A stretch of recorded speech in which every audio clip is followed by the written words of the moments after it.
বন্ধু আমারও বন্ধু আর বন্ধু শত্রু বলে আমারও শত্রু। তো রসুল যদি আল্লাহর বন্ধু হয় আর আপনি যদি রসুলের মহব্বতের মানুষ হন তাহলে স্বাভাবিকভাবেই আল্লাহ আপনাকেও ভালোবাসবেন। আর একটা জিনিস দেখবেন, যে যারে ভালোবাসে, যে যার ভালোবাসে সে তার ভুল টুল খুব একটা ধরতে চায় না। খুব খেয়াল করে দেখবেন, এখানে যারা আমার ভালোবাসে আর আমি যদি একটার দাগ ভুল ত্রুটি করিও বা লোকে যদি বলে এ ওই ভাব ঠেলে যাবে, ও লোকে কাজ করতেই পারে না। তাহলে ভালোবাসার মানুষের ভুল ধরতে চায় না, এটা খুবই স্বাভাবিক। যে যাকে ভালোবাসে সে তার ভুল ভ্রান্তিকে মারাত্মকভাবে ধরতে চায় না।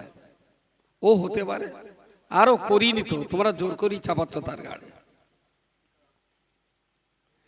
তো আপনি যদি কখনো আল্লাহর ভালোবাসার পাত্র হন, তো মানুষ যখন তার ভালোবাসার মানুষের ভুল ধরে না, আপনি যদি নবীকে ভালোবাসেন তাহলে আল্লাহ আপনাকে ভালোবাসবেন। বিনিময়ে ইয়াগফির লাকুম যুনুবাকুম, আল্লাহ আপনার জিন্দেগির গুনাহগুলোকে ক্ষমা করে দেবেন। বলুন সুবহানাল্লাহ। যেহেতু আল্লাহ আপনার ভালোবেসেছে, তো ভালোবাসার মানুষের ভুল ক্ষমার যোগ্য, শাস্তিযোগ্য নয়, ক্ষমার যোগ্য। কখনো কখনো দেখবেন দুই বন্ধু ইয়ারকি আড্ডা মারতে মারতে এ একটু ঠেলেছে ও একটু ঠেলে দিয়েছে, সে পায়ে গেছে একটু কেটে। তাহলে ওরকম হয় অনেক সময়, কোনো ব্যাপার নেই। কিন্তু কোন শত্রু যদি পাশায় একটুখানি চিমটি কাটে, বুঝতে পারেননি, তাই নিয়ে বলো বিরাট বড় আকার হবে। বন্ধুতে বন্ধুতে, ভালোবাসার মানুষের সাথে ভালোবাসার মানুষের ইয়ারকি আড্ডা হুড়োহুড়ি করতে যে কিছু লেগে গেলেও কেউ কিছু মনে করে না। কিন্তু যদি শত্রুরা একটু চিমটি কাটে তাতে বিরাট গেরো হবে। বলার উদ্দেশ্য হলো আমার এটা, এই ধরনের ধর্মসভাগুলো আয়োজন করে চেষ্টা করা যে মানুষ নবীকে জানুক, নবীকে বুঝুক। যত জানবেন যত বুঝবেন তত বেশি নবীর প্রতি আপনার ভালোবাসা পয়দা হবে। আর আপনি নবীকে ভালোবাসলেন মানেই আল্লাহ আপনাকে ভালোবাসবেন। আর আল্লাহ আপনাকে ভালোবেসেছেন মানেই আপনার ত্রুটি বিচ্যুতি আল্লাহ আর ধরবেন না, ক্ষমা করে দেবেন। যাক, ঈশার নামাজের পর থেকে এ পর্যন্ত 1 ঘন্টার অধিক সময় ধরে মৌলানা সাহেব, ইমাম সাহেবের মুখ থেকে বেশ কিছু কথা আপনারা শুনেছেন। আমি 8 ঘন্টা খানিক কথা বলবো। দুরকম ভাবে হতে পারে, যেহেতু আপনার পিপাসা, 1 গ্লাস পানি কলের থেকে এনে দিতে পারলে আপনার পিপাসা নিবারণ হবে। আর একটা কলের পাইপ টাইপ কিনে দিতে পারি যে বাড়ি গিয়ে কল বসকে খাও। বোঝা যায়নি? আপনার পানির দরকার, আমি দুরকম ভাবে দিতে পারি। গ্লাসে 1 গ্লাস পানি এনে আপনাকে দিতে পারি, আর পাইপ টিউবকল কিনে দিতে পারি যে বাড়ি গিয়ে বসে খেলাও। কোনটা নেবেন? কথা বলে না কেন? হ্যাঁ হ্যাঁ,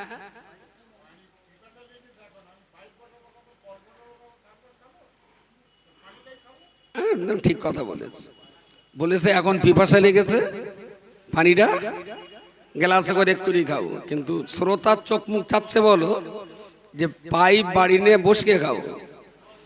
তবে সেটা বসকে খাতেই পারো, অসুবিধে নেই।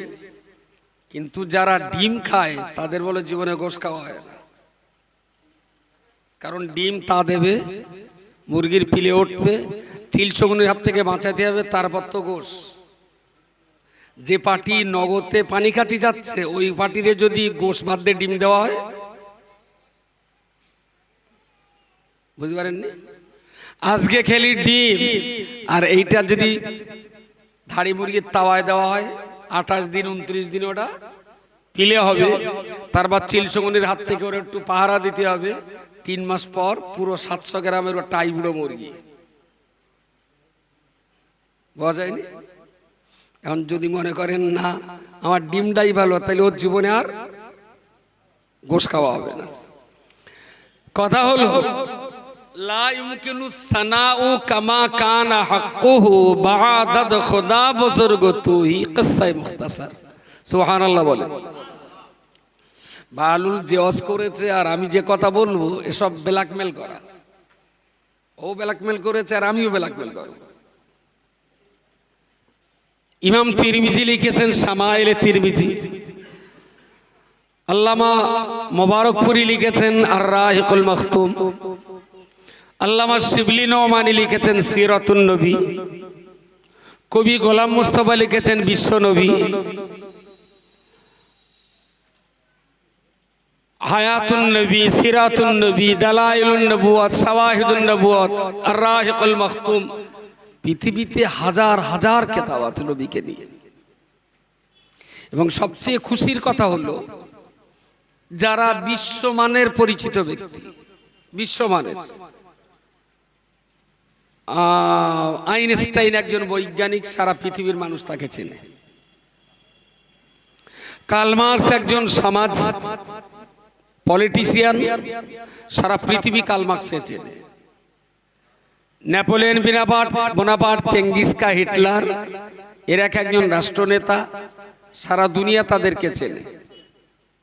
হযরত মুহাম্মদ সাল্লাল্লাহু আলাইহি ওয়াসাল্লাম, তিনি একজন নবী এবং রাষ্ট্রনেতা, পৃথিবীর মানুষ তাকে চেনে। কিন্তু অন্যকে চেনা আর নবীকে চেনার পার্থক্য হলো এইটা, সারা পৃথিবীর সমস্ত জ্ঞানী গুণী বিচক্ষণ ব্যক্তিদেরকে নিয়ে যত বেশি চর্চা হয়েছে, যত বেশি লেখালেখি হয়েছে, Karl Marx, Lenin, Stalin, Genghis Khan, Hitler, Napoleon Bonaparte, sir Jagadish Chandra Bose, Einstein, সবাইকে নিয়ে যতটা বই লেখা হয়েছে, একা আমাদের নবীকে নিয়ে তার চাইতে অনেক বেশি বই লেখা হয়েছে। সুবহানাল্লাহ বলে। রাসূল হলেন পৃথিবীতে সবচেয়ে বেশি চর্চিত ব্যক্তি।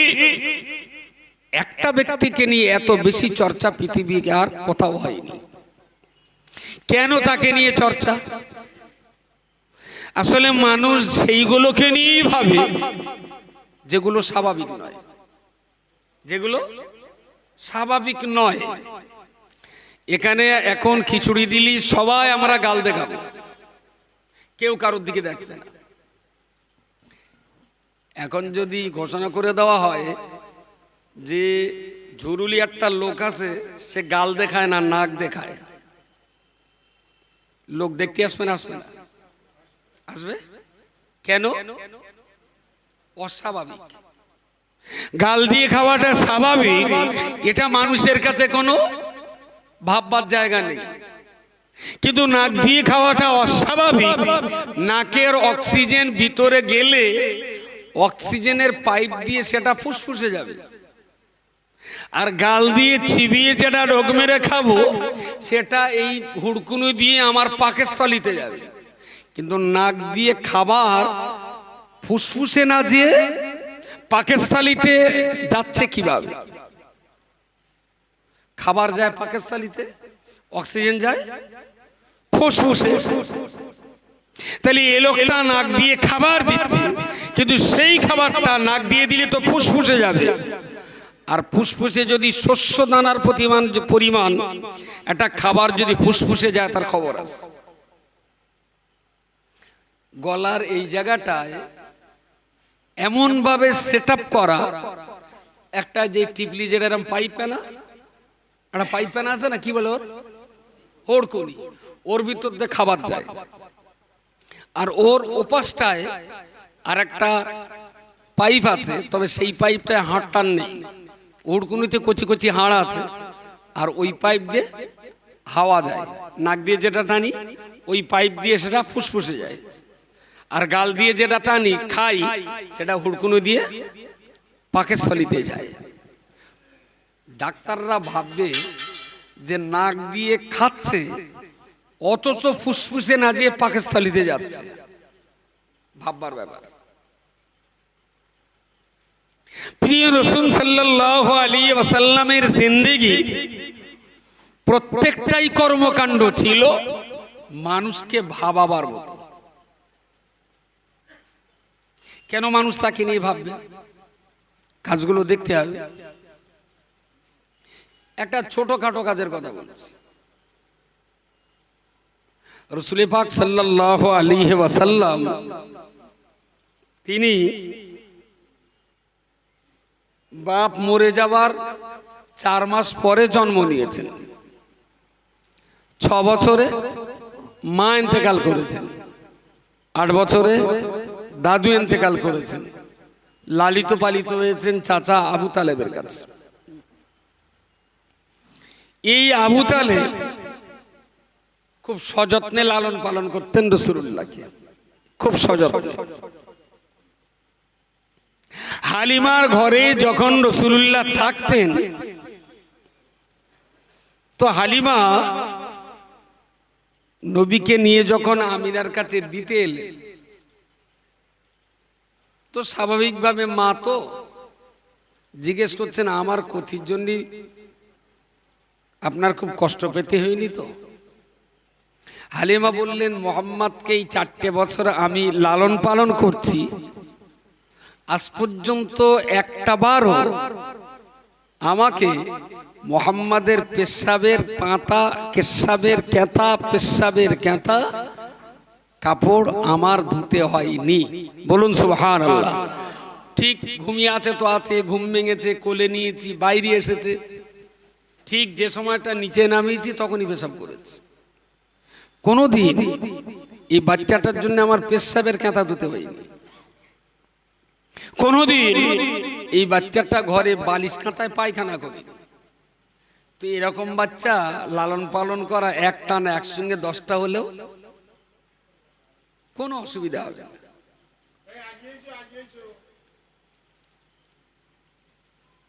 বলছেন এই বাচ্চাটা যে আমার বাড়িতে 4 বছর ছিল, আমি না তোমার বলবো কি, গ্রামের অন্যান্য বাচ্চা কাচ্চা সবাই আসবে খেলাবার জন্য। কখনো কখনো মোহাম্মদ তাদের সঙ্গে যেত, কিন্তু একটা দিনের জন্যেও আমার এই প্রতিবেশীদের কোনো বাচ্চা বলেছে এ কান টানে, ও চিমটি কাটে, এ ধাক্কা মারে, ও ফেলে দেয়, এ গাল দেয়, কিন্তু তোমার এই বাচ্চাটা আমার কাছে 4 বছর ছিল, এর বিরুদ্ধে আমার প্রতিবেশীদের কেউই এই 4 বছরে একটা অভিযোগও করেনি। মোহাম্মদের বিরুদ্ধে কারোর অভিযোগ ছিল না। হালিমার এই কথাগুলোই তো ভাবায় যে একটা শিশু, এই গ্রামে 10টা বাচ্চা এক জায়গায় দিয়ে দেখেন চুপ করে থাকতে পারবে না, হয় ওর আঙুল ধরে টানবে, না ভাষা চিমটি কাটবে, না একটু ঠেলে দেবে, আর যত দূরে দেবেন ঘুষ ঘুষ করে যান চমুক, সব কটা এক জায়গায় হবে। কিন্তু এর ভিতরে একটা বাচ্চা, সে দলের ভিতরে থাকেন আলাদা থাকে, কারুর চিমটি কাটে না, ঝগড়া বাঁধায় না। শিশু বিজ্ঞানী যারা, তাদের মাথায় এই জায়গাটা অস্থির, মোহাম্মদ শিশু বয়সে এত সৎ ছিলেন কিভাবে, এইটা নিয়ে তারা ভেবেছে। এই মুহাম্মাদুর রাসূলুল্লাহ সাল্লাল্লাহু আলাইহি ওয়াসাল্লাম যখন তখন মোসাবা, তিনি যখন যে কাজটা করেছেন তার প্রত্যেকটা কর্মকাণ্ড ভাবকদেরকে ভাবিয়েছে। পৃথিবীতে কেউ কাউকে সম্মান করলে না, আমরা চাই সবচেয়ে বড় সম্মানী হতে, আর সবাই আমাকেই সম্মান করে। আমার চোখের সামনে যদি অন্যকে বেশি সম্মান করে, অনেক সময় ভেতরে সে লোকের বলি আর না বলি ভেতরে যেন একটা ধাক্কা খায়। ও তো আমার সম্মান করে, কিন্তু ওরে দেখতে পাচ্ছে আরো বেশি সম্মান করছে। ব্যাপারটা কি? তার মানে আমরা সম্মান আদান প্রদানের একটা হিংসা আমাদের ভিতরে কাজ করে। রাসূলুল্লাহর ক্ষেত্রটা দেখুন, কাবা শরীফের দেওয়াল একেবারেই দুর্বল হয়ে গেছে, যখন তখন ভেঙে পড়তে পারে, যখন তখন ভেঙে পড়তে পারে। তো উপরের পাথর মাঝে মাঝে খসে পড়তো বলে কাবার গা দিয়ে কেউ তওয়াফ করতেন না। যদি পাথর ঘাড়ে পড়ে, কাবার দেওয়াল তো পাথরে গাঁথা, তো তখন মানুষ কাবার 20-25 হাত দূরের থেকে তওয়াফ করতো, কাছে কেউ আসতে পারত না। রাসূলুল্লাহ তখন কিশোর বয়স, ওতবা, আবু তালেব, হামজা, এই সমস্ত মক্কার মোড়ল মাতব্বররা বসে ঠিক করলেন যে কাবা শরীফ ভেঙে আবার নতুন করে করতে হবে, কারণ ওর কাছে যাওয়া যাচ্ছে না, কখন কার ঘাড়ে পড়ে। দুর্ঘটনা ঘটেছে দু একটা। সবাই ঠিক করলেন যে কাবা শরীফ ভেঙে ফেলে নতুন করে আবার তৈরি করা হবে, ভাঙা হলো।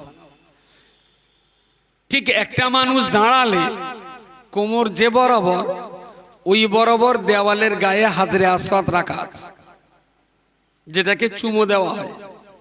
তো কাবা শরীফ ভাঙার সময় হাজরে আসওয়াদ পাথরটাকে সসম্মানে সাফা পাহাড়ের উপরে রেখে আসা হয়েছে। সব আবার নতুন করে যখন তৈরি হবে, ওখান থেকে এনে এই জায়গাটায় পাথরটা সেট আপ করা হবে। বেশ, কাবা শরীফের দেওয়াল গাঁথার কাজ চলছে, সুন্দর করে আবার নতুন ভাবে কাবা তৈরি হচ্ছে সেই একই ভিতের উপরে। কোমর পর্যন্ত উঠে গেছে, এবার ওই পাথরটা ওই জায়গায় সেট আপ করতে হবে। সমস্যা বেঁধে গেছে, পাথরটা ওই জায়গাটায় দেবে কে? কায়েস বংশের যিনি লিডার তিনি বলছেন আমি দেব, কোরাইশ বংশের যিনি মোড়ল তিনি বলছেন আমি দেব, হাসি বংশের যিনি মোড়ল তিনি বলছেন আমি এই কাজটা করব, উমাইয়া বংশের যিনি মোড়ল তিনি বলছেন এটা আমি করব। প্রত্যেক গোত্রপতি এইটা নিয়ে এক দুরন্ত রকমের অস্থিরতা তৈরি হলো। কাবা শরীফের চারিদিকে মাতাব ওই ফাঁকা জায়গায় প্রতিদিন এক এক মোড়ল এক এক জায়গায় নিজেরা নিজেদের লোক বসিয়ে ঠিক করা হলো যে এই কাজটা যদি আমাদের করতে না দেয় আমরা যুদ্ধ করব। কারণ পাথরটা সম্মানী, আর ওই সম্মানীয় পাথরটা এখানে যিনি সেট আপ করে দেবেন তিনিও প্রচুর সম্মানের মালিক হবেন। সুতরাং এই সম্মানের সুযোগটা আর অন্য কাউকে দিলে হবে না।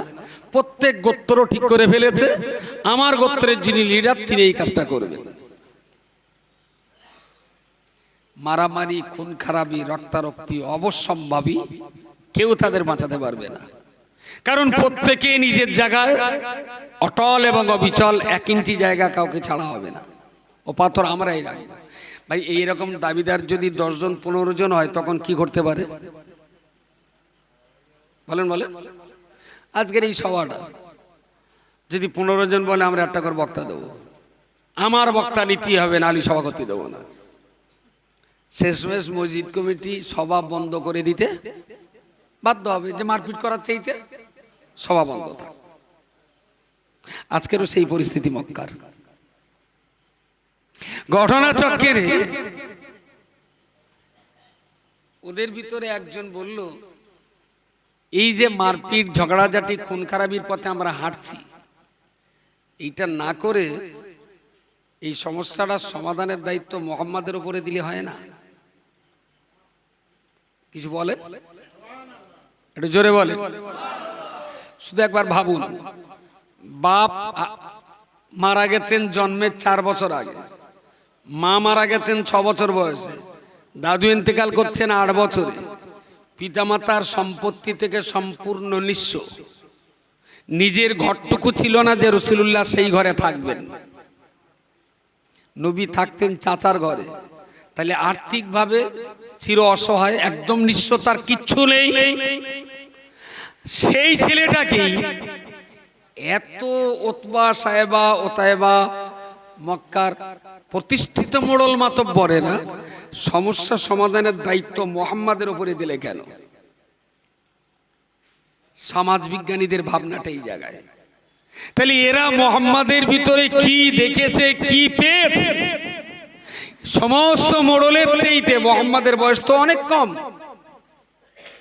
প্রচলিত ভাষায় যদি বলা হয় তাহলে ছোকরা, কিশোর, 60, 70, 80 বছরের প্রবীণ মানুষেরা একটা কিশোর বালককে মোড়ল করে দিল কেন? হাজরে আসওয়াদ পাথর রাখার ব্যাপারে, যার জন্য নবীকে নিয়ে চর্চা বেশি হয়েছে। রাসূলুল্লাহর ঘাড়ে দায়িত্ব আসার পর নবী বললেন, আমি এই কাজটা করলে আপনারা কি সন্তুষ্ট? ওরা বললেন, আমরা আর কেউ মারামারি, কাটাকাটি, রক্তারক্তি কেউ করবো না। আপনি কাজ করলে আমাদের সবাই আমরা ভিতর থেকে মেনে নিলাম আপনার নেতৃত্বকে, আমরা আর কেউ মারপিট করব না। সবাই মহব্বতের সঙ্গে বলুন সুবহানাল্লাহ, সুবহানাল্লাহ। তাহলে নবী তিনি যে মুহাম্মাদুর রাসূল, এটা কিন্তু ওরা জানে না। ওরা জানে না আমাদের ভাইপো মোহাম্মদ, চাস্তবাদ ছেলে মোহাম্মদ, পাড়া প্রতিবেশী মোহাম্মদ ইবনে আব্দুল্লাহ। কিন্তু এই ছেলেটা যে ভবিষ্যতের রসুল হবে সে তো তারা জানে না। কিন্তু আরো তো ছেলে ছিল, কিন্তু এই বিচারের দায়িত্বটা এই বাচ্চা ছেলের হাতে কেন? আর এই বয়স্ক প্রবীণ মানুষেরা এই বাচ্চাটাকেই মোড়ল বলে মেনে নিলেন কেন? এটাই ছিল সমাজ বিজ্ঞানীদের চিন্তার বিশাল বড় একটা কারণ। তোরা বললো আমরা সন্তুষ্ট। রাসূল বললেন, চলো। সবাইকে মক্কায় যে কটা গোত্র ছিল, বংশধর ছিল, প্রত্যেক গোত্রের লিডারকে ডেকে নিলেন। বললেন, যারা তোমরা অনুগামী অনুসারী তোমরা এখানে থাকো, তোমাদের লিডারটা আমার সঙ্গে দাও। তো কোরাইশের লিডার, কায়েসের লিডার, বনু হাশিমি, বনু উমাইয়া, সমস্ত গোত্র থেকে লিডারগুলো রাসূলুল্লাহ নিলেন। নিয়ে বললেন, চলো পাথরের কাছে যাই। হাজরে আসওয়াদ যে জায়গাটায় রাখা আছে সেই জায়গাটায় যে রাসূলুল্লাহর গায়ে একটা চাদর ব্যবহার করতেন। শীত, গ্রীষ্ম, বর্ষা সবসময় হালকা পাতলা একটা কাপড় গায়ে থাকতো। জামা থাকলেও কাপড়টা থাকতো, কখনো পাগড়ি আকারে, কখনো গায়ে ঢাকনা আকারে। তিনি কাপড়টা মাটিতে বিছিয়ে দিলেন, হুজুরের গায়ের চাদর মাটিতে বিছিয়ে দিলেন। মনে পড়ে যে মা হালিমা নবীর কাছে গেলে রাসূলুল্লাহ হালিমার বসতে দেওয়ার জন্য সেই চাদর আজকে হাজরে আসওয়াদের কাছে যে চাদরটা মাটিতে বিছিয়ে দিলেন। পাথরটাকে ধরে রাসূলুল্লাহ নিজে হাতে চাদরের উপরে রাখলেন। দেখে বললেন, আপনারা সবাই ঝগড়া করছিলেন, আপনি বলছিলেন পাথর আপনি নিয়ে যাবেন, ইনি বলছিলেন পাথরটা উনি নিয়ে যাবেন, ইনি বলছিলেন পাথরটা উনি নিয়ে যাবেন। না নিয়ে যেতে পারলে মারপিট হবে, খুন খারাপি হবে। আমি পাথরটা দিয়ে দিলাম, কাপড়ের চারিধারে আপনারা ধরুন। সুবহানাল্লাহ বলেন, জোরে বলেন। সবাই ধরেছে। বলে রাসূল বললেন, আপনাদের সকলের উদ্দেশ্য সফল হোক। কাপড়টা উঁচু করে সবাই মিলে চলুন। সমাজ বিজ্ঞানীদের মাথার ঘিনু শুকিয়ে গেছে যে 1400 বছর আগে একটা বাচ্চা ছেলে কিশোর বয়সের এতটা মানুষ মোড়ল মাতব্বরদেরকে সম্মান দিয়ে সমস্যা সমাধান করবার ব্যাপারে মানুষকে সম্মানিত করে সমস্যার সমাধান ঘটিয়ে অশান্তির হাত থেকে সমাজকে বাঁচানোর যে পদ্ধতি মোহাম্মদ দিয়েছে পৃথিবী কখনো কল্পনাও করতে পারে না। তাই মোহাম্মদকে নিয়ে বেশি লেখালেখি হয়েছে, এমনি হয়নি। ওরা কাপড়টা উঁচু করে এত আনন্দিত যে আগে আমি নিলে কারুর নেওয়া হতো না, উনি দিলে আমি পেতাম না, ইনি পেলে কেউ পেত না, কিন্তু মোহাম্মদ এমন একটা ভাবে দিল যে আমরা সবাই সম্মানিত হলাম। ঠিক পাথরটা যে জায়গায় কাবা শরীফের দেওয়াল, রাসূল বললেন এখানে রাখো, রেখে দিলেন। এবারে রাসূল বললেন যে আপনারা সবাই পাথরটা ধরে দেয়ালের উপরে রাখুন। আমার মোড়ল করে দিয়েছেন আপনারা, তাহলে আমার বিচার মেনে নেন। আপনারা সবাই মিলে ধরে পাথরটা এখানে রাখুন। মেন জায়গা তো রাখা, তাই না? মেন প্রশ্ন এই জায়গাটা। এরা সবাই বলল, মোহাম্মদ সবাই মিলে বওয়া কাজটা আমরা করেছি, আমরা বিরাট শান্তি। আর চাদর থেকে তুলে দেয়ালের গায়ে রেখে দেওয়ার এই সম্মানটা আমরা সবাই মিলে তোমাকেই দিয়ে দিলাম, বলুন সুবহানাল্লাহ। বললো তোমার নির্দেশ আমরা মেনে নিয়েছি, পাথরটা বইয়ে এনে দিয়েছি, আমাদের মনের স্বাদ মিটে গেছে, এবার আমাদের মনের স্বাদ হলো পাথরে আমরা কেউ আর হাত দেবো না, তুমি একাই পাথরটা তুলে এখানে রেখে দাও। এরা কেউ মুসলমান ছিল না তো, তখনও তো ইসলাম আসেনি, বলেন ইসলাম, রাসূলুল্লাহর বয়স তো 18, ইসলাম আসতে এখনো তো বাকি রয়েছে 42 বছর, 22 বছর, 40 বছরে তিনি নবুয়ত পেয়েছেন। তাহলে এই অমুসলিম গুলোকে নবী সম্মানিত করেছিলেন বলে তারা আবার ঘুরিয়ে মেন সম্মানের রাজমুকুট রাসূলুল্লাহর মাথায় পরিয়ে দিলেন, বলুন সুবহানাল্লাহ। আচ্ছা, আজকের দিনে যদি এইরকম কোনো কাজে কোনো লোকের দায়িত্ব দেওয়া হয়, তাহলে পুরো সাদি একাই খাবে, বুঝতে পারেন? পাথরটা তো এত বড়, ওজন করলে বড্ড যে 3-4 কেজি হতে পারে, তাহলে ওই পাথরটা একজন ওখান থেকে চেয়ে এনে এখানে, ওখান থেকে বইয়ে এনে এখানে লাগিয়ে দেবে, এতে আবার লোকের ভাগ দেবে কেন? কিন্তু বাংলা একটা কথা বলে, সম্মান পেতে গেলে আগে সম্মান দিতে হয়। যারা অন্যকে সম্মান দিয়ে সম্মানিত হয়েছে এদের সম্মান দীর্ঘস্থায়ী হয়। যারা অন্যকে সম্মানিত না করে গায়ের জোরে সম্মান কেড়ে নিয়েছেন এদের সম্মান বেশি দিন থাকে না। জোর যার মুল্লুক তার মেরে কেটে ভোটে জিতে গেলুম, লোকে বললো মাতিন প্রধান, বুঝতে পারেননি?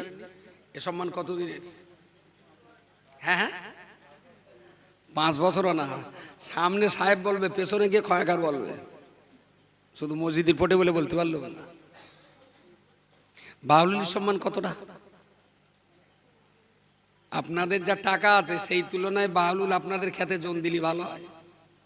গরিব মানুষ তো, ও তো বিশাল কিছু নেই, ঘর বাড়ি নারী নক্ষত্র সব তো জানি, কিন্তু সম্মান তাকে আল্লাহ দিয়েছেন, আর সম্মান দিয়ে সম্মানিত হয়েছেন, এ সম্মান অনেক দিন যাবে। আর যারা গায়ের জোরে টাকার জোরে সম্মান কিনেছেন ওই সম্মান বেশি দিন টিকবে না। আজকেই দেখছিলাম, যদি বিচার ঠিকঠাক মতো হয় আর জাজ যদি জীবনের রিস্ক নিয়ে রায়টা সঠিকভাবে দেয়, নরেন্দ্র মোদীর কিন্তু জেল হয়ে যাবে, জেল হয়ে যাবে। ফাঁসি হবে আমি সেটা বলছি না, ওর জেল হয়ে যাবে, কারণ গণতন্ত্রকে জবাই করে ভোট চুরি করে মন্ত্রী হয়েছে। আইনের বিচারে ওর জেল হবে।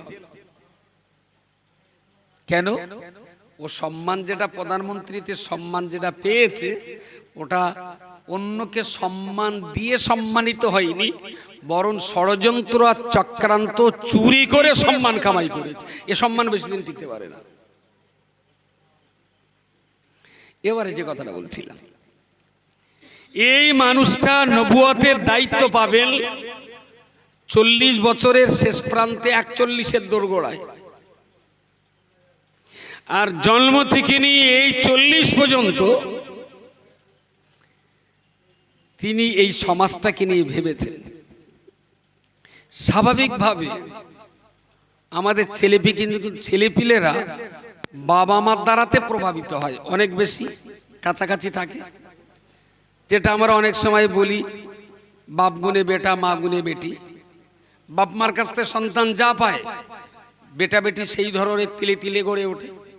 ভালো, রাসূলুল্লাহ বাপের সংস্পর্শতে একদম পাননি, মায়ের সংস্পর্শ পেয়েছেন মাত্র 6 বছর, তার ভিতরে 4 বছর ছিলেন তো হালিমার ঘরে, সর্বমোট পেয়েছেন 2 বছর, তখন তো শিশু অবস্থা।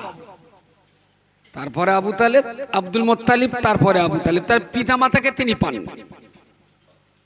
কিন্তু এত গভীর ভাবনা চিন্তা, আবু তালেব 10-11 বছরের নবীকে নিয়ে একটা যুদ্ধে গেলেন।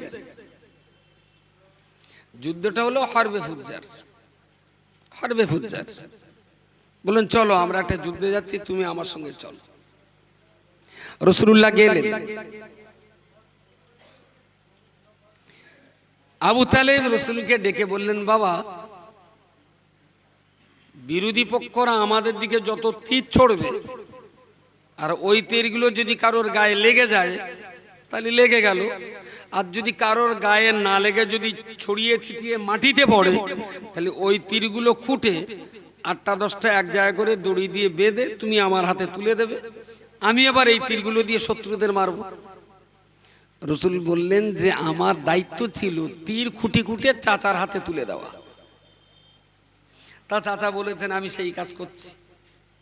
তুমুল মারপিট চলছে, চোখের সামনে মানুষের আর্তনাদ, কষ্ট, মৃত্যুর যন্ত্রণা, আমি সবকিছু দেখলাম। একটা টাইমে দুই দলের ভিতরে এক দল ময়দান ছেড়ে পালিয়ে গেল, তার মানে ওদের হার। যে দলটা টিকে গেল রাসূলুল্লাহ সেই দলে, একদল পালিয়ে গেছে। এরা দারুণ আনন্দিত, উৎসাহিত যে এই যুদ্ধে আমরা জিতে গেছি। সবাই যখন জেতার বিজয় নিশান ওড়াচ্ছেন, রাসূলুল্লাহ তখন ময়দানে ঘুরে ঘুরে যারা মৃত্যুর সঙ্গে লড়াই করছে গালদা হা করে একটু পানি চাইছে, শিশু নবী পানির মশ থেকে হাতে করে পানি ঢেলে তার গালে একটু দিচ্ছেন। কারো বা কেটে গিয়ে প্রচন্ড রক্ত বেরোচ্ছে, তার পরনের কাপড় ছিঁড়ে সেই জায়গাটা একটু বেঁধে দিচ্ছেন। কেউ বা উঠতে পারছেন না, আঘাতপ্রাপ্ত, কিন্তু উঠে বসতে পারছেন না, রাসূলুল্লাহ ধরে তার একটু বসাচ্ছেন। আবু তালেব মুহাম্মদকে খুঁজে পাচ্ছে না, খুঁজতে খুঁজতে দেখে মুহাম্মদ ওই কাজ করছে, তার ঝাড়াঘুচি। সবাই যে যার বাড়ি চলে গেল, আর তুই এইসব জড়াতালি দিচ্ছিস। বলছে, চাচা, যুদ্ধ করে মারপিট করে বাড়ি তো যাবো, এই লোকগুলোর উপায় কি হবে?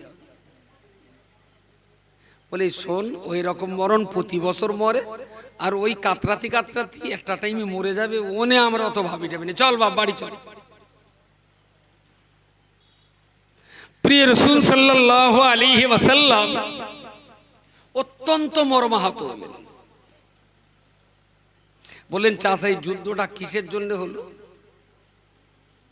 বলে, যুদ্ধটা হলো শক্তি কাদের বেশি তার প্রমাণ হয়ে গেল। ওরা হেরে গেছে, আমরা জিতে গেছি। বলে, কেন, ওরা কি আপনাদের কোনো টাকা কেড়ে নিয়েছিল? বলে, না না, শক্তির পরীক্ষা। বলে, তাহলে এত লোকে যা মূল্য শুধু আপনার গায়ে যে শক্তি বেশি এইটা প্রমাণ করানোর জন্যই? বললে, হ্যাঁ। বললেন, এই যুদ্ধ করা যাবে না। এই যুদ্ধে যারা মেরেছেন, যারা মরেছেন, এরা কেউই তো মুসলমান ছিল না, কারণ ইসলাম তখনও প্রচার হয়নি। তো রাসূলুল্লাহ ইসলাম প্রচার করবেন 40 বছর পর, আর নবী তো আজকে 10 বছরের শিশু বয়স পেরিয়ে সবে কিশোরের দোরগোড়ায়, 10-11 বছরের নবী। বললেন, আপনারা মোড়ল হওয়ার জন্য যুদ্ধ লাগিয়ে দিলেন। যে লোকটা মরে গেল তার বাপ হারা বাচ্চাগুলোর পরিস্থিতি কে দায়িত্ব নেবে? বলছে, আরে কোচি, কারোর মাথায় এসব চিন্তা আসে না, তোর মাথায় এই চিন্তা? সমাজ বিজ্ঞানীদের মাথায় এই জায়গাটায় পাক খেয়েছে। মানুষের কাতরানি, আর্তনাদ, চিৎকার চেঁচামেচি ফেলে রেখে সবাই বাড়ি আসতে পারে, শুধু মুহাম্মদ বাড়ি আসতে পারছিল না। এত অল্প বয়সে এত গভীর চিন্তা এই বাচ্চাটার ভিতরে এলো কিভাবে? এই পরীক্ষাটা করতে যেই মুহাম্মদকে নিয়ে বেশি লিখতে হয়েছে, সবচেয়ে বেশি লিখতে হয়েছে। প্রিয় রাসূল যুদ্ধ ময়দান থেকে বাড়ি ফিরলেন।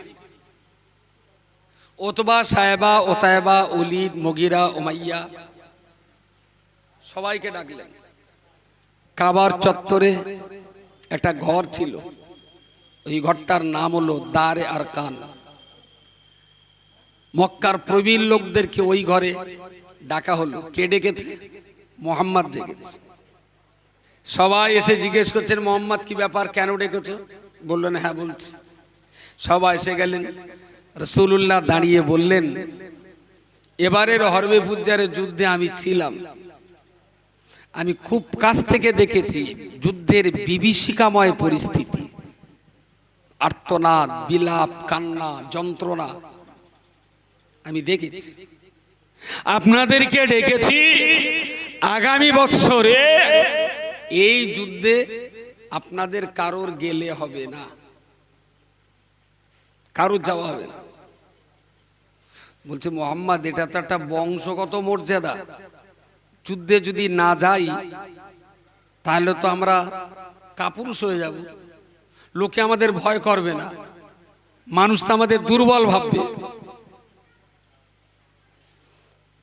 প্রিয় রাসূল সাল্লাল্লাহু আলাইহি ওয়াসাল্লাম বললেন, ঠিক আছে, যুদ্ধে না গেলে মানুষ দুর্বল ভাববে, কাপুরুষ ভাববে, কিন্তু এই যুদ্ধে যারা মারা গেছেন চলুন তাদের বাড়ির থেকে ঘুরে আসি, তাদের বাচ্চা, তাদের বাবা মার অবস্থাটা একবার দেখে আসি। যদি যুদ্ধ হয়, যুদ্ধে যারা মরবে তাদের সন্তান, তাদের ছেলে মেয়ে, তাদের নাতিপুতি, তাদের বউ বাচ্চা, তাদের বাবা মা, সবার দায়িত্ব আপনাদের নিতে হবে। আর যদি দায়িত্ব নিতে না পারেন তাহলে যুদ্ধ বন্ধ করতে হবে।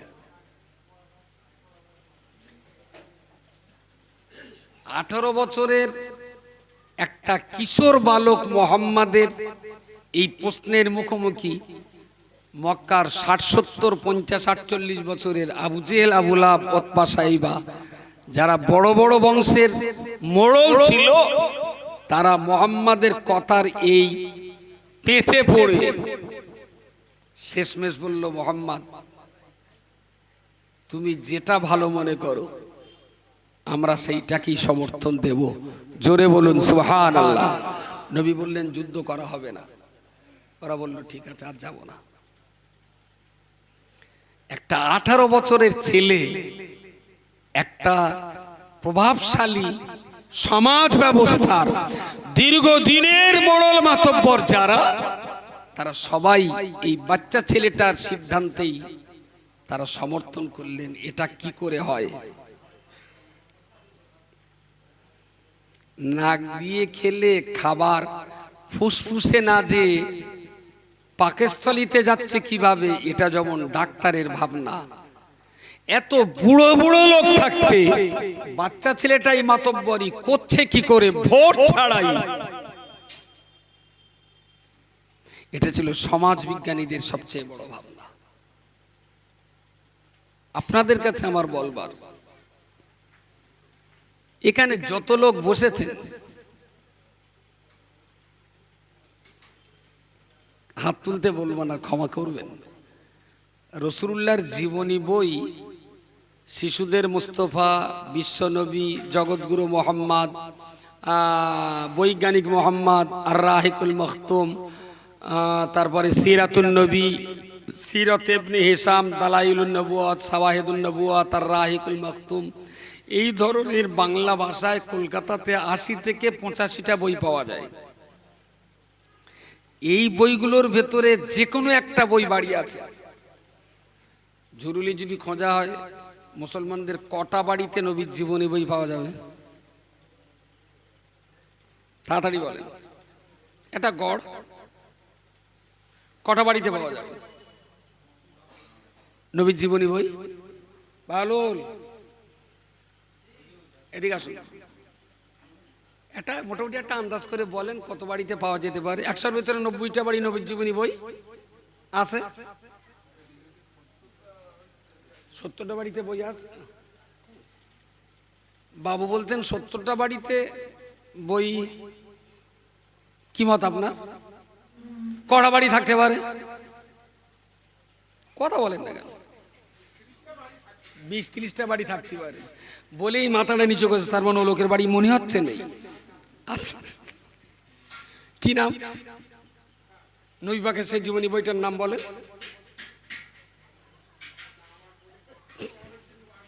তার মানে বিয়ে করেছে কিন্তু সংসার করে না, তাহলে বউতে, তার মানে বই আছে পড়ে না। যাক, আমি বলছি কি, যদি সত্যিকারের অর্থে নবীকে জানতে হয় বই পড়তে হবে। আপনি নবীকে দেখতে পাবেন না। আপনারা এখানে যত লোক আছেন কারোর সঙ্গে আমার রক্তের সম্পর্ক আছে এরম কোনো লাইন আমি পাচ্ছি না। মনে হয় আমার ব্লাড কানেকশনের কোনো আত্মীয়ের ভিতরে নেই। তবে যদি আদম নবীর ধরেন তাহলে নরেন্দ্র মোদীও আপনার বোনাই হবে, তাই না? আদম নবী রক্ত ধরলে সবাই তো এক আদমের বংশধর। আমি অত দূর যাচ্ছি না, মোটামুটি আমাদের হিসাবে আমি, আমার বাপ, আমার দাদা, আমার মা, আমার নানা, এই রক্তের সঙ্গে আপনাদের কারো রক্তের সম্পর্ক নেই। ভালোবাসাটা কিসের? দেখা হয়, চা পানি দেন, তাই না? সালাম কালাম করেন, ভালো মন্দ খবর নেন।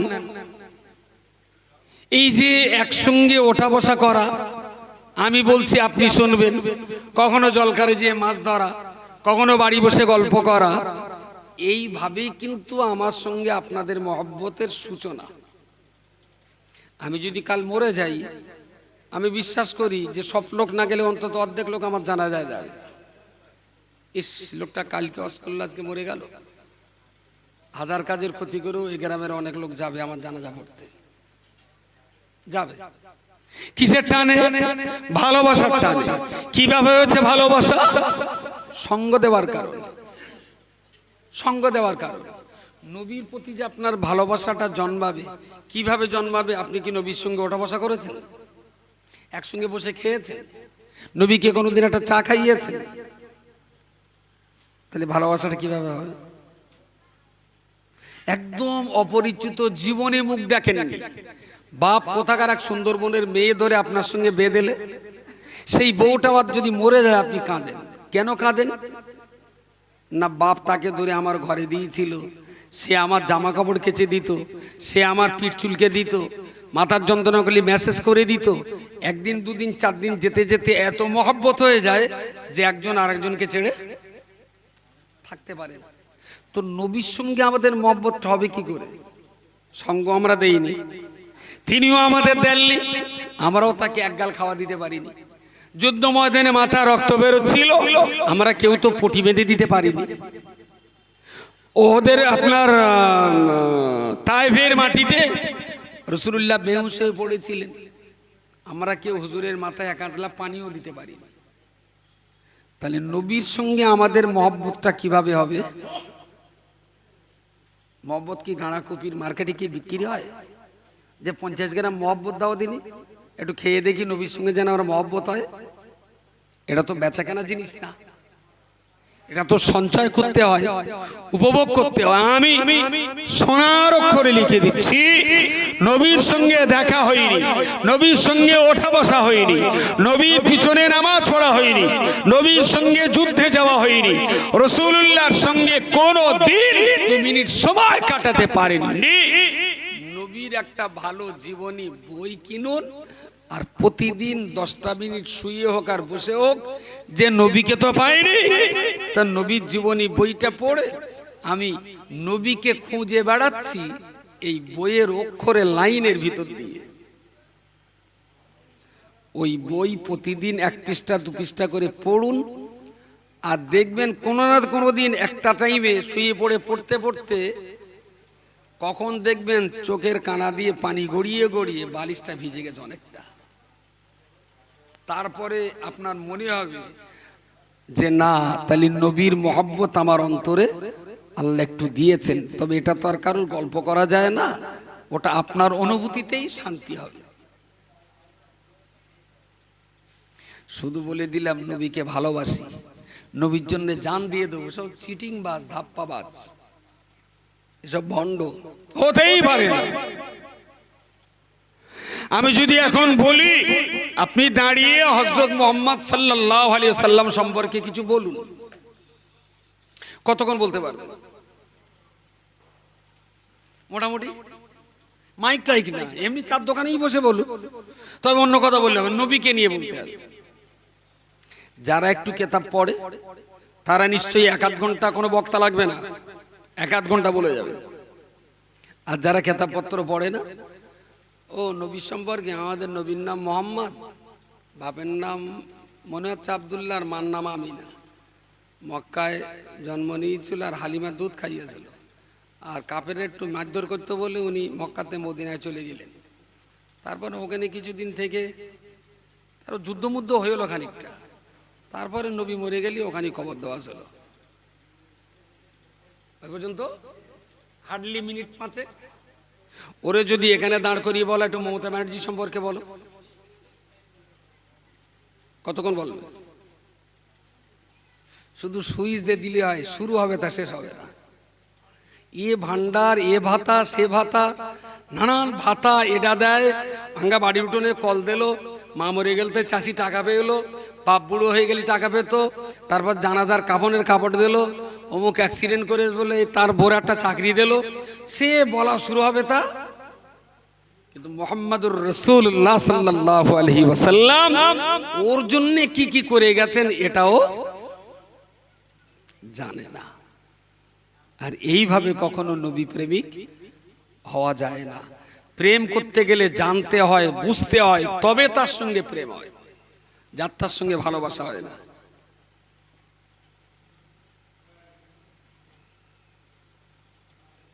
বলো দিন, ধান হাঁটায় এখন গাল চুলকানো ওর লেপ গেছে, আমি বিক্রি করতিস ধান, যাক তবে দোয়ান একটুখানি পরে দেখানো যাবে না, দেখালি আবার কার হাতের লেখা চিনতে পারলি, যার বিরুদ্ধে লিখেছে সে আবার তার ধরবে, যেন হাতের লেখাটা দেখতি না ভাই কেউ। বিষয়টা আমার বোঝা হয়ে গেছে। তো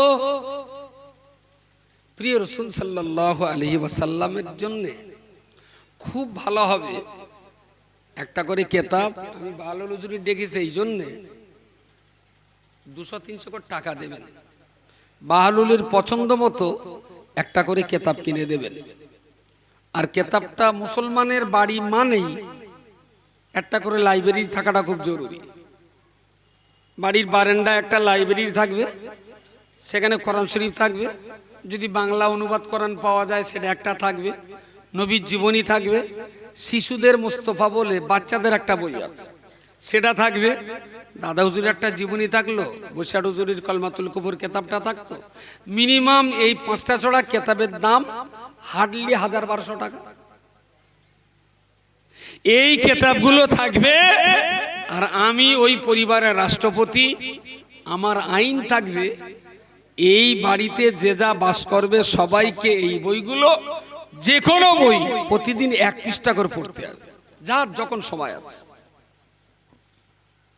সত্যিকারে কি সময়ের অভাবে পড়া হয় না? এটা কি সত্যি কথা? মিথ্যা কথা। ইচ্ছা নেই, চাহিদা নেই, তাই পড়া হয় না। আমি বলছি আপনি তো পরিবারের গার্জেন, কেতাবগুলো কিনে দিয়ে আইন করে দেন, সবাই পড়বে। আর এই কেতাব পড়তে পড়তে একটা টাইমে দেখবেন পরিবারের ঝগড়াঝাটি আগের চাইতে কমছে। কেন কমবে? আমাদের বাচ্চারা তো নবীর ছোঁয়া পায়নি, আমরাও তো ছোঁয়া পাইনি। قال النبي صلى الله عليه وسلم قال النبي صلى الله عليه وسلم فليس منا من لم يرحم صغيرنا ولم يوقر كبيرنا। আল্লাহর বান্দা মনে রাখো না, নবী আমার সাহাবীদেরকে লক্ষ্য করে বলেছেন, বাবা সাহাবী, ওই ছেলেটা, ওই লোকটা, ওই মানুষটা আমার উম্মতের দলভুক্ত হতে পারে না, পারে না। যে লোকটা তার বড়কে সম্মান করে না, ছোটকে স্নেহ করে না, যে বড়কে সম্মান করে না, ছোটকে স্নেহ করে না, আমি রাসূল বলে দিলাম ওই মানুষটা আমার উম্মতের দলভুক্ত হতে পারে না। আপনি নামাজি, আপনি রোজাদার, আপনি সত্যবাদী, আপনি হালালখোর, কিন্তু আপনার বয়সের যারা বড় আপনি তাদের 5 পয়সা গুরুত্ব দেন না। নবী বলেছেন আপনি নবীর উম্মতের দলভুক্ত না। আপনি যতই জ্ঞানী হন না কেন, আপনার চাইতে যিনি বয়সে বড় সে যদি মূর্খ হয় তার সম্মান দেওয়া আপনার দায়িত্ব। এখান থেকে বাড়ি গেছেন, হাটের থেকে জলঘর থেকে বাড়ি যাচ্ছেন, গায়ে জামা কাপড়, ছেলেটা বা ভাইপোটা বা ভাগনাটা দোয়া তুজো করে মামা মামা করে ছুটে আসছে কোলে উঠতে। আপনি দেখলেন এক্ষুনি যদি কোলে নেই তাহলে গায়ে সব, ওর গায়ে নোংরা ময়লা আছে, লেগে যাবে। হ্যাঁ এখন না, এখন না। বাচ্চাটা যদি থমকে দেন, দেখবেন ওর মুখে এক বিরাট বিষণ্ণতার ছাপ, দারুণ কষ্ট। এই বাচ্চাটা আপনার কাছ থেকে ন্যায্য স্নেহ মহব্বত পাওয়ার দাবিদার, ও ন্যায্য মতো আপনার কাছে পাওনাদার, মহব্বত আর স্নেহের পাওনাদার। আপনি যদি কে কোলে না নিয়ে থামিয়ে দেন, আপনি হযরত মুহাম্মাদের উম্মত না। হ্যাঁ, কাদা লাগার ভয় থেকে বসে পড়ুন, হাতটা ধরে ফেলুন, এই দাঁড়া দাঁড়া, কোলে নিচ্ছে, তোমার তো কোলে নিতেই হবে। ওই অবস্থায় মুখটা একটু চুমু খেয়ে কাউকে একটু ডাকেন, ঠিক একটা গামছা টামছা ওর গায়ে জড়িয়ে দিয়ে এবার তো কোলে নিতে পারে। বাচ্চা যদি কোলে উঠতে চায়, তার অ্যাভয়েড করলে আপনাকে জবাব দেওয়া লাগবে হাসরের মাঠে। ছোট্ট শিশুকে আপনি অবজ্ঞা করলেন কেন? আচ্ছা, বড়কে সম্মান আর ছোটকে স্নেহ, এই কথাটা আপনার বাড়ির 6 বছরের মেয়েটা পড়বে, 12 বছরের ছেলেটা পড়বে, 22 বছরের বৌমাটা পড়বে, 28 বছরের ছেলেটা পড়বে, এই তাই তো? নবী বলেছেন, ইয়ার কি মারা কথা না, যে বড়কে সম্মান না করলে আর ছোটকে স্নেহ না করলে হযরত মুহাম্মাদের উম্মত থাকা যাবে না। ধীরে ধীরে ধীরে ধীরে আপনার বাড়িতে আস্তে আস্তে স্নেহ মহব্বত আর সম্মান করার প্রবণতা তৈরি হবে। ওরা নিজেরা যখন পড়বে তখন ব্যাপারটা আর হেলাফেলা মনে করবেন, এটা সিরিয়াসলি তারা নেবে। বাড়িতে বই রাখুন, বাহালুর সাহেব বই কিনে দেবে, যার যখন মনে হবে শুধু টাকা দেবেন, ও কিনে দেবে। এই বইগুলো বাড়ি রাখলে না, আমার আর কলের থেকে গ্লাসে পানি টেনে দিতে হবে না, ওই পাইপ বসিয়ে নিলেই পরে যখন ইচ্ছা হবে তখন কল টেনে পানি খাওয়া যাবে। আমি বলছি, একটা ডিম খাওয়ার চাইতে 3 মাস পরে 700 গ্রাম গোস্ত খাওয়া ভালো। ডিমের দাম 7 টাকা, 700 গোস্তের দাম বলেন প্রায় 100 টাকা। আল্লাহ আমাদের সম্মতি দিক। নবী দিবসের এই জলসা করে যা 2-4টে কথা বলা হয়, যা 2-4টে কথা হয়, এই কথার ভিতরে যদি একটা কথাও কেউ আমল করে তাহলে আমাদের স্বার্থ। আমি অনেকদিন আগে পড়েছি, একটু ওলট পালট হতে পারে। হযরত ওসমান গনি বলছেন, ইয়া রাসূলুল্লাহ, যাতে হাত দিচ্ছি তাই শোনা হচ্ছে, এত পরিমাণ যে ব্যবসায় লাভ হচ্ছে সে কথা বলার মতন না। রাসূলুল্লাহ বলেন, ওসমান তুমি বলতে চাচ্ছ কি? বলছে, আমি বলতে চাচ্ছি, আমি কি বড্ড দুনিয়ালোভী হয়ে গেল? আমি যে ব্যবসাটা হাত দিচ্ছি তাতেই লাভ হচ্ছে, এত পরিমাণ লাভ আমার জীবনে হয় না। তা আমার ভিতরে ভয় ঢুকে যাচ্ছে, না জানি এই অতিরিক্ত টাকায় আমি আবার ইসলাম থেকে বিপদগামী হয়ে যাই কিনা।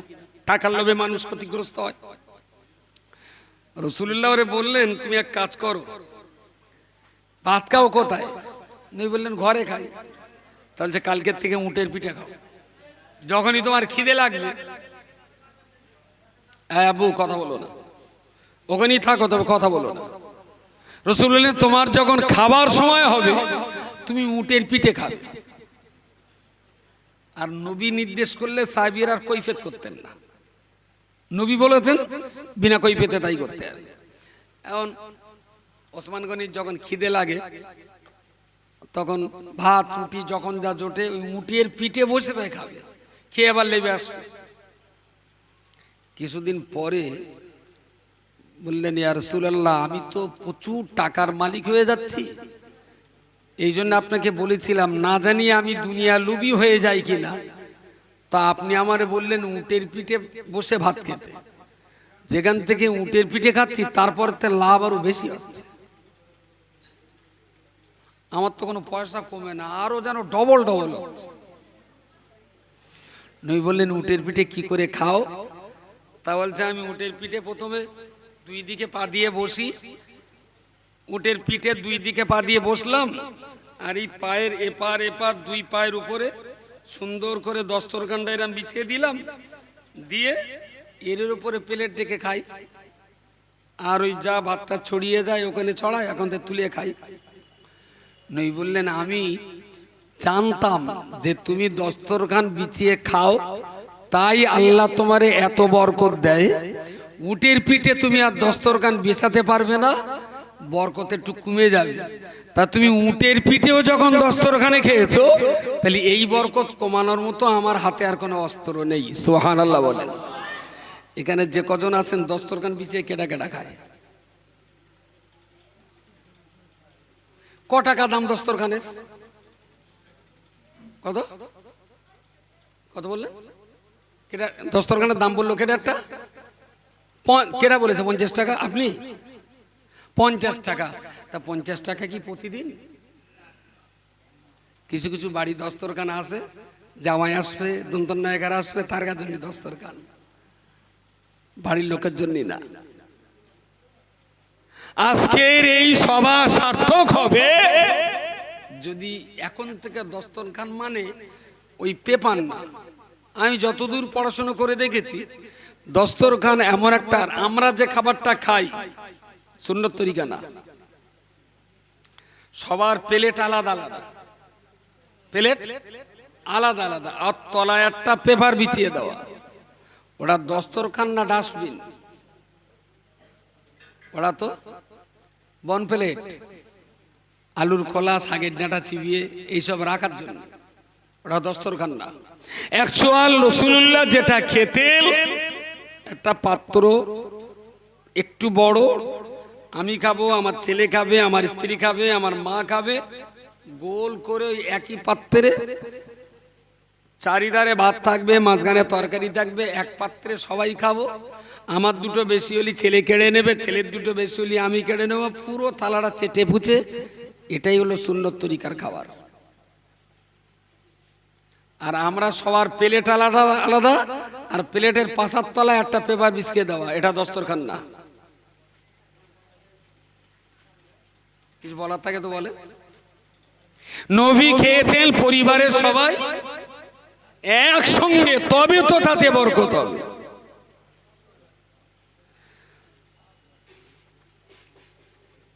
লজ্জায় মরে যাচ্ছে, সায়না ছেলের পাতে কি করে খাবে একসঙ্গে।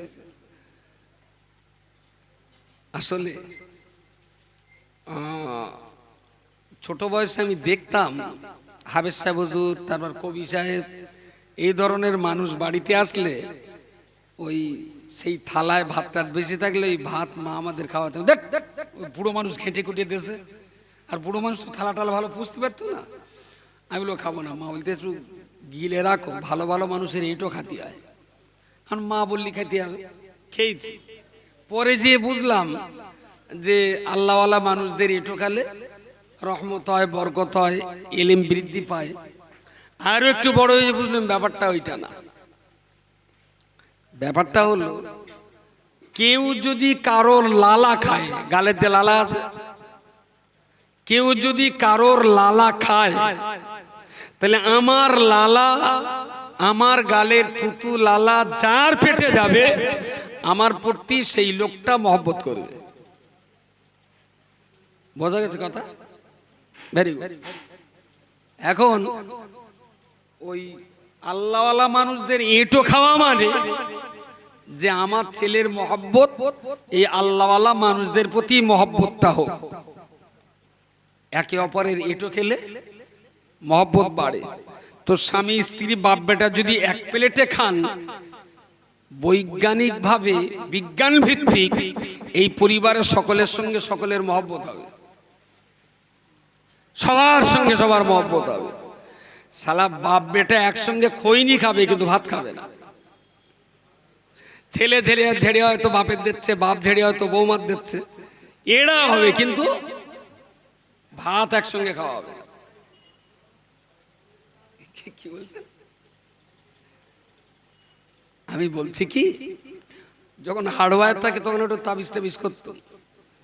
এখন ওই ছেলেপিলেরা পরীক্ষা দিত, উর্দু আরবি যা পরীক্ষায় প্রশ্ন তো বেশি হইতো, ওই জেরাস করে যে যা আসতো ইমাল ভাস্কর দিয়ে দিত, অত লেখবে কেটা। আর আমি ছোট বয়স থেকে তাবিজ কবজের আমার ও লাইন যেন আমার ধাতিস হয় না, একটু ফুপা দিয়ে দিলুম ঠিক আছে। আর মানুষের আবার তাবিজের একটু আলাদা ভক্তি। ওই উর্দু প্রশ্ন ভাস্কর দিয়ে তুতু মুতি এসে বলতো, হুজুর আমার সে বৌমার আবার ছেলে হয়েছে। তা আমি বলি চালা ঝড়ে বকমারে আর ফকিরির কেরামতি ঘটে। ও মনে করতো আমার তাবিজের জ্বরে হয়েছে, কিন্তু তাবিজ কি দিছি সে তো আমি জানি। তারপরে যখন ওই বেশি আসতো, হুজুর আমার স্বামী না আমার বিরাট মারে, একটু তাবিজ করে দেবেন। আমি বললাম শোনো, তোমার তাবিজ টাবিজ কিচ্ছু লাগবে না, যদি পারো তোমার বউ তোমার স্বামীর যখন বেগুনির তরকারিতে ভাত দেবা, ওই বেগুনির তরকারিতে ভালো করে তুমি থুতুতে দেবা, থুতু দে ওর উপর আবার 1 চামচ বেগুন দিয়ে দেবা। তোমার থুতু তোমার স্বামী যত খাবে তত তোমার প্রতি মহব্বত বাড়বে। তাহলে হুজুর যদি ধরে ফেলে তাহলে জ্যান্ত পুঁতে ফেলে দেবে, যদি ধরে ফেলে। আমি ধরবে কি না, একটু থুতু তো ধরতে পারবে না। অনেক মেয়ের আমার বলেছে, বলে হুজুর ওই থুতুর মাল খেয়ে এসে আমার মার বন্ধ হয়ে গেছে। আর হতেই হবে, এটা তো বিজ্ঞান ভিত্তিক। যার লালা যার দেহে যাবে ওই লোকটা এর ভক্তি মহব্বত করতে বাধ্য হবে। আমি বলছি এই জন্য দস্তরখানে পরিবারের সবাই মিলে খেলে একে অপরের প্রতি মহব্বত বাড়বে। রাসূলুল্লাহর সংসারে অভাব ছিল কিন্তু ঝগড়া ছিল না। ঝগড়া কেন ছিল না? আসলে একজন আরেকজনকে মহব্বত করতেন সবাই আল্লাহর রাস্তে। ছোট ছোট খাঞ্জা কিনে নেবেন, হ্যাঁ ছোট ছোট খাঞ্জা। আপনি আপনার নাতিটা আপনার ছেলেটা আপনার স্ত্রী একসঙ্গে বসে খান না। এখানে আপনি বসুন, এখানে আপনার স্ত্রী বসুক, এখানে নাতিরা বসুক, এখানে বৌমা বসুক, ওখানে ছেলে বসুক, এক পাত্রে সবাই মিলে খান। আমি গ্যারান্টি দিয়ে বলছি ওই পরিবারে ঝগড়া থাকবে না, ঝগড়া উঠে যাবে। কিন্তু মানতে পারবে সহজে বলে মনে হয়? মানতে? তাহলে আর বেকার আমি নবীর ভালোবাসি কথা বলে লাভ নেই, বেকার বলে লাভ নেই। যাক, আল্লাহ আমাদের সুমতি দিন। মিসওয়াক করা সুন্নাত, কাজে লাগান। দস্তরখানে একসঙ্গে খাওয়া সুন্নাত, কাজে লাগান। সকলে আসুন প্রিয় রাসূলের শানে দাঁড়িয়ে দাঁড়িয়ে একটু সালাম পড়ে নিয়া নবী